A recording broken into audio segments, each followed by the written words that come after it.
Success isn't a solo sport, it's a team effort. Today, we're diving into how to build a strong, supportive network that not only lifts you, but keeps you accountable and inspires you to success on this journey. Today, we're going to talk about how these people are able to come alongside, how you're able to support them, and how in turn they then bring value to you. And how do we create this network that helps us in this journey? Hey, this is Dr. Dwain Woode. That's Wood with an E. And I am glad that you've joined me for day number 53 in our 100-day walk to consistency. We are well past the halfway mark. And each day that you show up, each day that you're consistent, each day we're adding a new piece to the puzzle to make us a better version, a stronger version, a more resilient version, a more confident version, and of course, a more consistent version of ourselves. We'll talk about this. I'll see you on the walk. When I was in medical school, and as I moved into residency, one of the things that I learned quickly was that I needed people around me that would inspire me, that would challenge me, and that would be part of my team that helped me grow. And I think as I've moved through my career and moved through my personal space, I've learned even more and more the importance of having a supportive network around me. There are times when there were things going on that I could not handle by myself. And so I've shared with you that I've got a bunch of guys that I reached out to, and on a weekly basis we had a call that we did on Wednesdays. We did that for about 12 years. And it was so inspiring, it was tremendous in its ability to help me move through the space where I was. And so what we're going to be talking about in this episode is how do we build a support network that helps sustain us, that helps keeps us consistent, okay? So what is a support network and why is it essential? Well, a support network is a group of people that help you navigate your personal space, your professional journey. These are people that lift you up, that hold you accountable, and walk with you through the challenges that you may face. Let's be honest. If you had someone with you during those times when you made that decision that you look back now and say, maybe that was not the right one. If you had a group of people that were around you that gave you advice, you may not have made that decision, and you may be in a different space right now.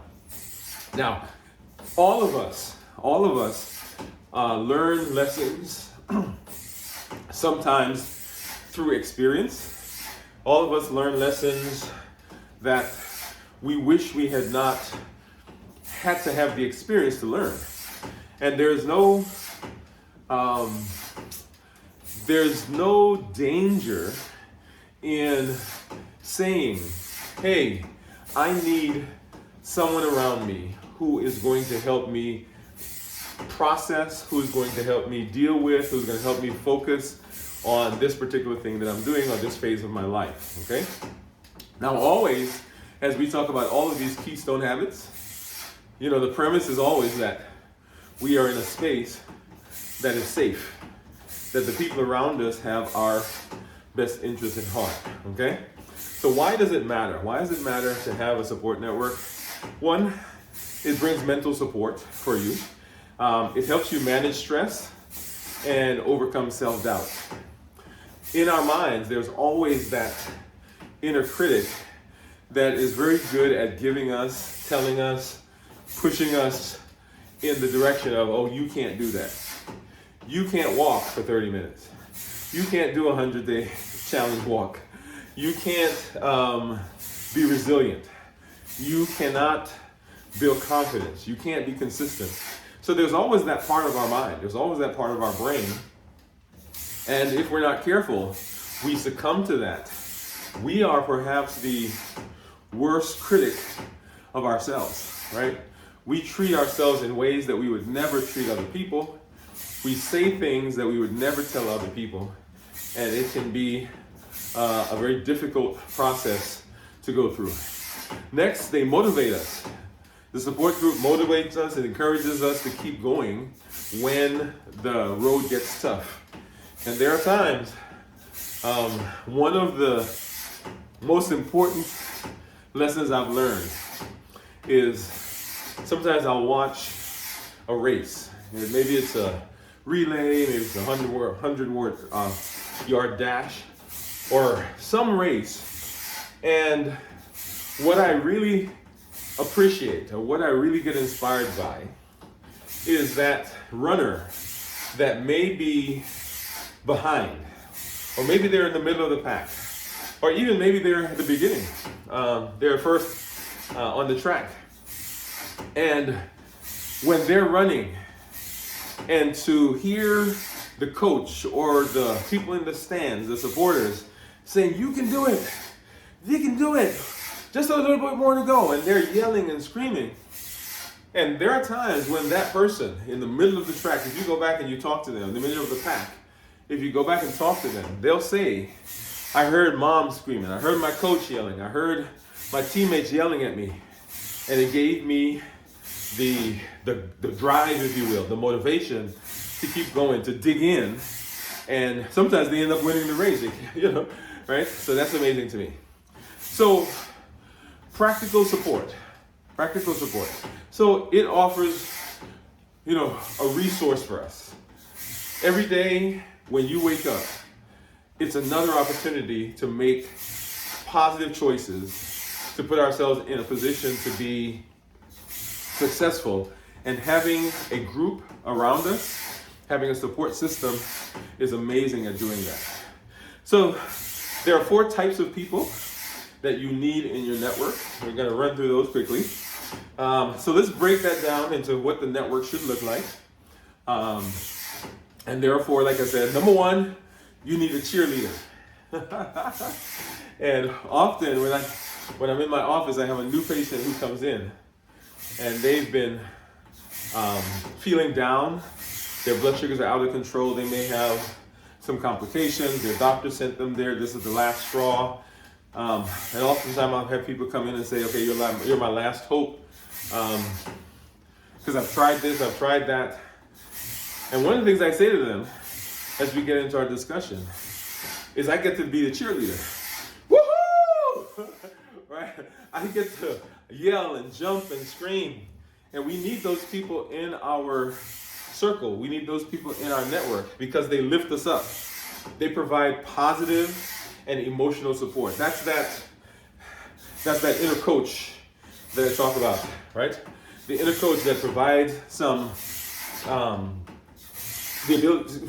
provides the cheering, right? That yells and says, and they're in our corner, and they pump us up, and they give us all those, right? So friends who always say, right, "You got this." Friends who are in the corner that says, "Man, I'm in there with you." My wife and I were talking recently about this very conversation, and saying to her that there are some people in my life that, okay, if something happens to me, that's the person you call, because I know they've got the tenacity. They're in my corner. They support me, and they ask questions later. Now, I'm gonna say to you, you need some people like that, who gonna say, "Man, everything you say sounds right. Everything you say may be true, but I'm in Dwain's corner. I'm supporting him." Who say to you, "Man, I know you didn't get the loan, but you got this. You don't have the degree, but you got this. You've had the heart attack. You've had the stroke. Your weight is off the charts, but you got this." We need that coach that pushes us, that propels us, that gives us that encouragement. That person for me was this gentleman I told you about, the dentist. And I've said his name before, so but when he said to me, "You are a doctor. All we've got to do is we've got to get you a degree." And every time he saw me from then on, it was Dr. Woode, Dr. Woode, Dr. Woode. He never again called me Dwain. And so that was part of my cheerleading section, who encourages me. So who in your life makes you feel empowered, makes you feel capable, makes you feel like you can take on the world, right? You need that person in your life. That's an encourager. That's one of the people you want to build into your life. You also need a coach, a mentor, a guide. They show you the way. These are the people who may be ahead of you in the space you want to be in. If you're trying to do some bodybuilding, you need somebody who's going to be helping you with bodybuilding. If you're trying to lose weight, you need somebody who's going to help you lose weight. If you are diabetic, you need someone who's going to help you with your diabetes. If you're trying to climb in your corporate structure, if you're trying to move in your finances, if you're trying to build your relationships, then you need someone, a mentor, a guide that can help you in that place. They provide experience, they provide wisdom, and they provide honest feedback. Now, that encourager, that cheerleader that you got, the cheerleader, they're there to pump you up. But the mentor, the guide, says to you, hey, I think that we should do it this way. I see what you're saying. I know you got some people behind you, but let's think about this. This is how it should work. This is how it's going to work. These are people who are in the field, sometimes people who already achieved what we're trying to achieve. People who are helping us as we move towards places that they've already been, right? One of my mentors is a guy that I work with on a semi-weekly basis. Actually, I should say a semi. Where most weeks we are together, right? Unless he's traveling, I'm traveling, and he works in our media team. And I am just so excited to be around him, to have him. Sometimes I don't even ask a question. I'm just in his presence and seeing how he does things. Okay? So sometimes it's not that you're sitting down and you've got a pencil and a pad out, but you're in the circle of that person and they know that you're watching, right? And they are available. And I'm just excited that I'm able to do that. And this is someone who is in the content creator space, okay? And so just being in that space for me is exciting because I get to see, I get to do, I get to watch, I get to see the fun things that go on, I get to see the behind the scenes. And so this person is ahead of me in what they're doing in their career. And so just by virtue of having had success, being a part of my team, that brings value, that brings success for me. So ask yourself, who do you admire? Who do you see that is doing the things you want to do? Right? Who's in the gym?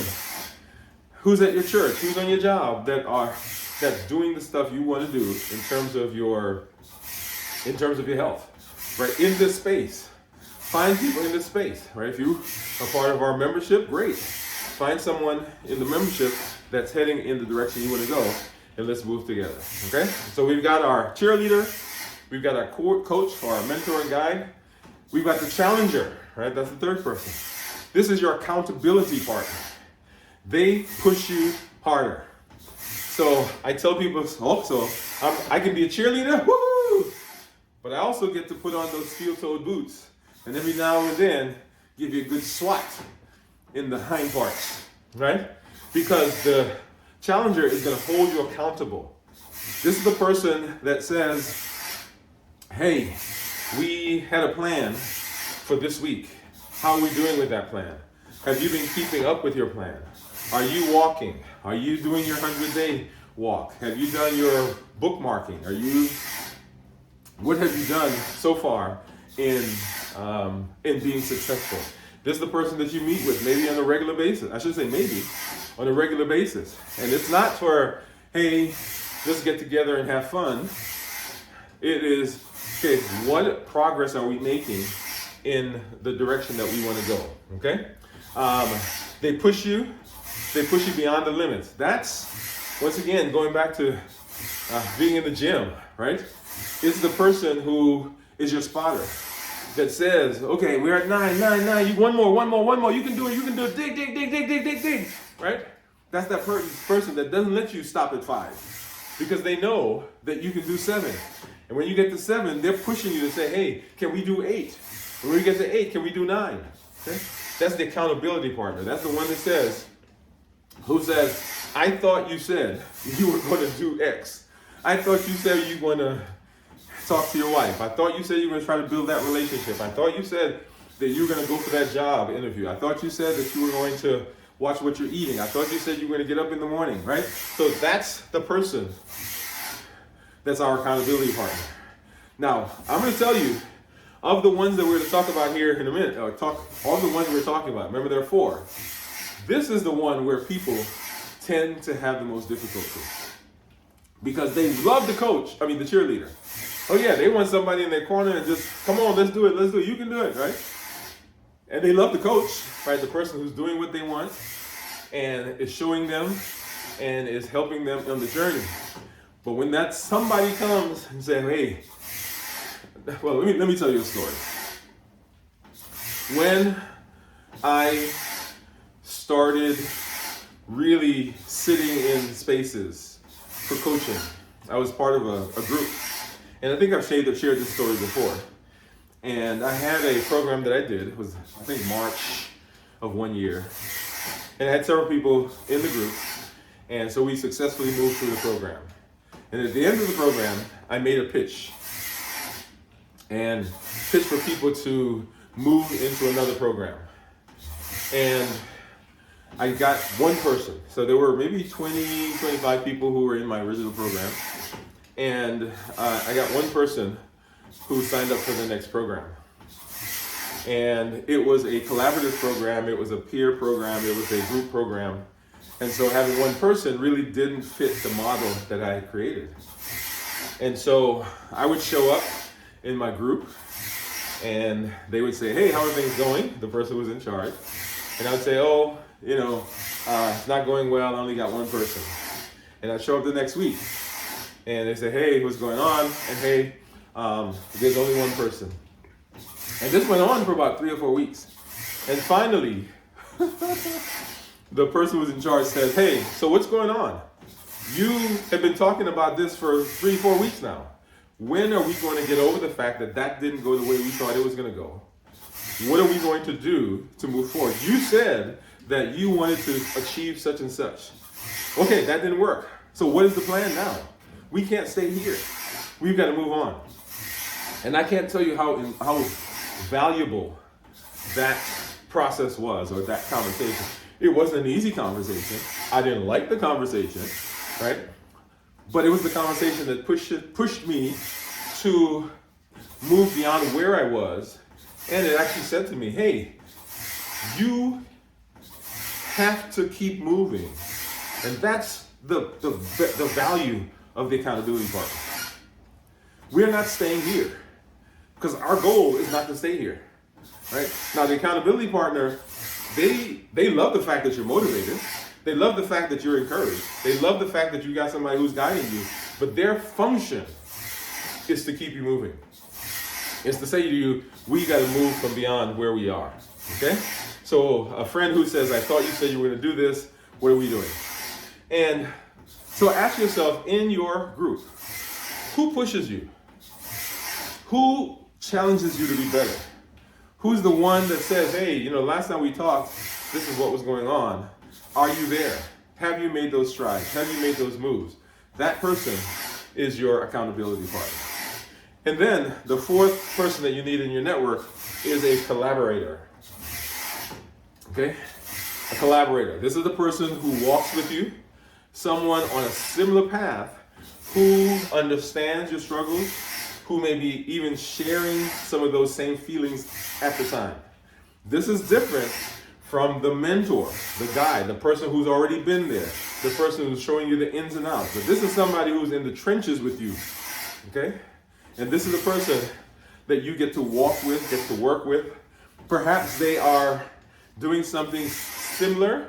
They are doing something that is a benefit to you. So in the creative space, right? Maybe Maybe it's part of my 100-day walk, right? I partner with someone who has a gym. And so our next series may be, okay, now we're working in the gym, right? So collaborator, someone who comes alongside and says, how can we be beneficial to each other? A workout buddy, a business partner, right?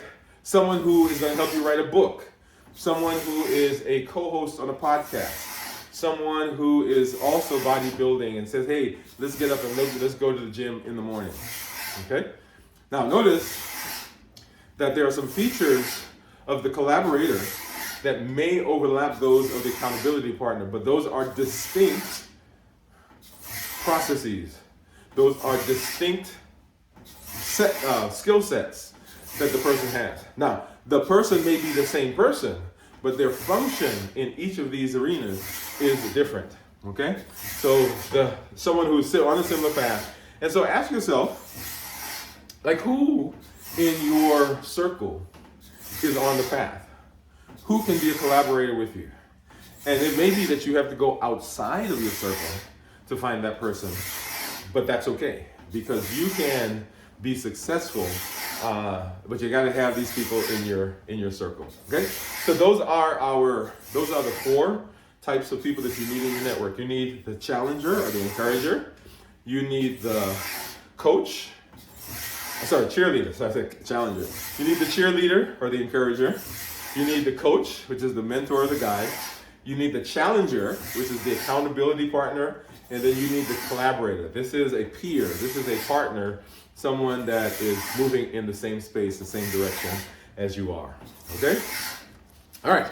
So how do we go about building this network? So we've talked about what the network is. We talked about why we need a network. We talked about the components or the people that we need in the network. And so how do we go about building this network and strengthening my support group, okay? So number 1, we want to identify our dream team. So get your journal, right? And begin writing. So you're going to make 4 columns. And we're going to say cheerleaders, coaches, challengers, collaborators. So those are the 4 columns. And we're going to write down the names of people who are currently in those categories. Right? So who's my cheerleader? Who's my coach? Who's my challenger? Who's my collaborator? Now you may find, as I said, that some of the names from one column are also in another column, but that's okay. You may find that there are some columns that don't have anybody. Okay? You got it? Okay, so we got the column. We write down the names of people who are in those columns currently, and we also write down, so that's the top part of the column, and then below that, we're going to draw a line in each column, and below that, we're going to write people that we would like to fulfill those roles. People we would like to fulfill those roles. Now, so those people may not know you. You may not know them. These are people that you see, okay? And that's okay. Right? So it doesn't have to be somebody that you right now know, but okay, this is a person that I think would be a good person to function in this area for me, okay? So those are the people that's below the line. And then we want to begin reaching out and building stronger connections. So be intentional. Okay, here's an interesting one. So recently we did is it recently? Maybe a year ago, I would say. We did a program in our church, and the program, one of the things that they talked about was mentorship. And one of the things that when we were taught about mentorship, the way we were taught about it was to walk up to somebody and say, hey, I'm trying to go to X. I'm trying to do Y. Would you be my mentor? Right? So tell me, some of you were thinking that when we started talking about this. Okay, I would just go to that person and say, hey, I want you to be my mentor. And that is great, perhaps. But isn't it amazing to have someone come to you? Say someone wants you to be a mentor and comes to you and say, Hey, Dr. Wood, I really like what you're doing. Hey, John, I like what you're doing. I like this part of you. I would like to be a part of helping you achieve some of those goals. I want to be someone who does blah, blah, blah. How can I help you? Do you have time? Do you have space on your team for someone who wants to come and work? Someone who wants to come, maybe volunteer. Someone who wants to come and learn what you do. Now notice that's a different conversation than will you be my mentor? In the first conversation, right, will you be my mentor? In my mind, that's work. Because I've got to take time out to do something. I've got to add some extra time to my day. And not that I don't want to do that, but there has to be a reason to do that. Make sense? In the second conversation, I'm like, you know what? I actually do need somebody in my office who can help with da-da-da. I really do need somebody, right? And so you are providing value for that, providing benefit to that. We'll come back, we'll talk about that. I actually may do a series on that process because there are some things that I've learned, right, and am learning. So this is not, okay, I've got it perfect. This is stuff I'm learning and stuff that I'm walking through even as we're speaking right now, okay? So reach out, begin reaching out, right? So be intentional, send a message, send a text, or so send a message, schedule a call, schedule a meeting with someone who can be a part of your network. Now, some of these are gonna be simple, right? You're gonna find your pastor or your coach at work or your boss or someone in your job and they're already in the mindset of doing things like that. Maybe there's a formal program that's there where they provide mentorship. That part's gonna be easy. But these are for the times when you have to create the network, right? Start with someone simple. Say, hey, I'm working on some personal goals and I'd love to see what you do. I would love to to have someone that I can talk to. I would love to have someone that I can help with what you're doing, right? You have to know some of what they're doing. Would you be open? Would you be open to checking in with me? Would you be open, right? And so you're actually going through, you're providing some benefit and you're alerting them to the fact that, hey, I would need, I want to be part of your group. And then offer value, right? So this is the important part. A strong support network is reciprocal. Reciprocal. So encourage your cheerleaders. You encourage your cheerleaders. They're encouraging you. They're cheering you along, but encourage them as well. Okay? Show gratitude to mentors. Right? Say, hey, I'm so appreciative. I'm so glad that you are part of who I am becoming. I'm glad that I'm able to learn from you. Right? Ask yourself, how can I support them on their journey? Because they're going somewhere. They need support. They need a cheerleader. They need mentorship. They need, right? So is there a part for me to play in what they're doing and how can I be of value to them? And then set boundaries and expectations. Set boundaries and expectations. Once you are creating these networks, once you've established the relationship, once you are in the process, communicate how you want to be supported. I need honest, not sugarcoating, right? That's for the accountability part. I need you to be honest with me. I already got the guy or gal that's gonna be cheering me, right? What I need from this relationship is someone who's gonna be honest. Can you help hold me accountable? Can we meet on Mondays? Can we meet every other Monday? Can we, whatever the time frame is gonna be, whatever fits your schedule and fits their schedule, be clear about your needs and ask how you can support them in return, okay?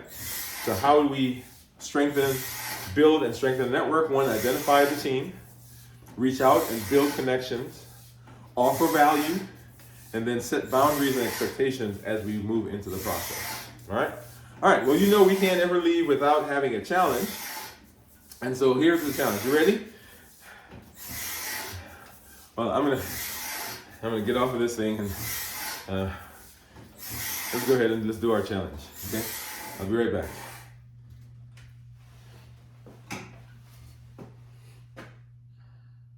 All right, so you ready for the challenge? Now make sure you get your journal. Now, the last section that we did actually started the process of the journal, or started the process of the challenge, getting your journal and dividing your page into those four columns, including the cheerleader, the mentor, the accountability partner, and of course the collaborator. And so what you want to do is you want to go through that process, to actively do that. Get the journal out, draw the lines in on the page, 4 columns, divided in half, top and bottom, and begin listing in those categories who are the people that are fulfilling that function, or you would like to fulfill that function, right? The ones below the line are the ones that you are planning to talk to, the ones who are going to be the ones that you're approaching. The ones that are above the line are the ones that are currently there. They may know that they're functioning as in that capacity, they may not. And so you may even have to move them below the line as those people that you want to formally do that with. Now, one of the points that I didn't make was that it doesn't always have to be a formal process. There are people that right now are people that are part of my mentorship. They are mentors to me that don't know me, but I follow them. I pattern things after them. I'm looking at how they're doing things, and I will send a message to say thank you for what you are doing. Thank you for your encouragement to me, right? So remember, that's also an option. But we created our chart, right? Top and bottom, cheerleader, mentor, accountability partner, and collaborator. Top and bottom, those people who are currently there, those people who we would want to be there. And then we want to intentionally begin reaching out to the people that are below the line. Okay, when we reach out to those people that are below the line to begin building those connections. Then we're going to go above the line and we're going to strengthen those relationships.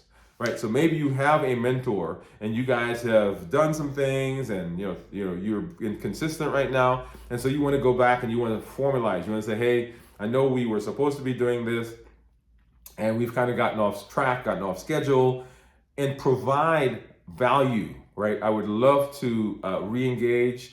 This is what's going on with me right now. What's happening in your life, right? So begin that conversation so you can tighten that up, strengthen it up so that it can be of value to you, right? So start sharing your goals and start reaching out to those.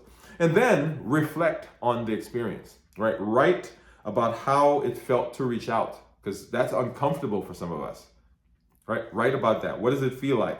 Did you receive support, right? How did the conversation go?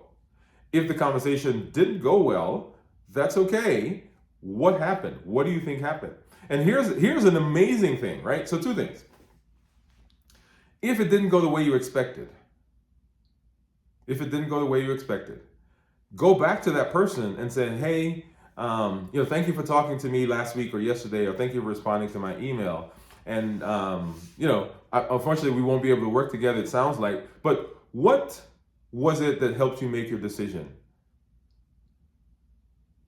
And have them share with you, right, why they decided not to be a mentor, a coach, a cheerleader, an accountability partner, a collaborator. What was it that said to you, no, this is not going to work for me, right? And begin learning those things, because not everybody is a right fit. And so when you are presenting, when you're approaching people, you begin now getting an idea of who you are, what the things are that you bring to the table, because the people who are doing this, people who are coaches, people who are mentors, people who are collaborators, those people already have in their mind a process. They have people that they're currently working with, right? And so they can share with you how to make yourself better. And it doesn't always have to be that you are the direct mentor of that person, but every time we are doing this process, we're bringing value to ourselves. Okay? All right. And then what did you learn about your current support team? As you're doing this, you want to journal this, you want to write this in journal. What are you learning about your support team? All of those are great processes and great value that you bring to yourself as we're moving through this space. All right? So remember, success is a team sport. Every great athlete, every great performer has coaches, people in their corner. They have mentors. They have accountability folks in their team. Because if you are building a team, if you have a team like that, that helps you, it supports you, and it sets you up for success, for being confident, and of course for being consistent, right? That's what we're talking about. And so make sure you're doing the challenges, make sure you're doing working through the workbook, make sure you're doing the work pages, so that you are creating for yourself these keystone principles, keystone structures, keystone behaviors that will set you up for success. Hey, this is Dr. Dwain Woode, and I'm glad that you've joined me. We are moving, we are building, we are growing, we're improving ourselves, we're becoming more confident, more consistent, and we're becoming more successful. We'll see you tomorrow for day number 54. We'll see you on the walk.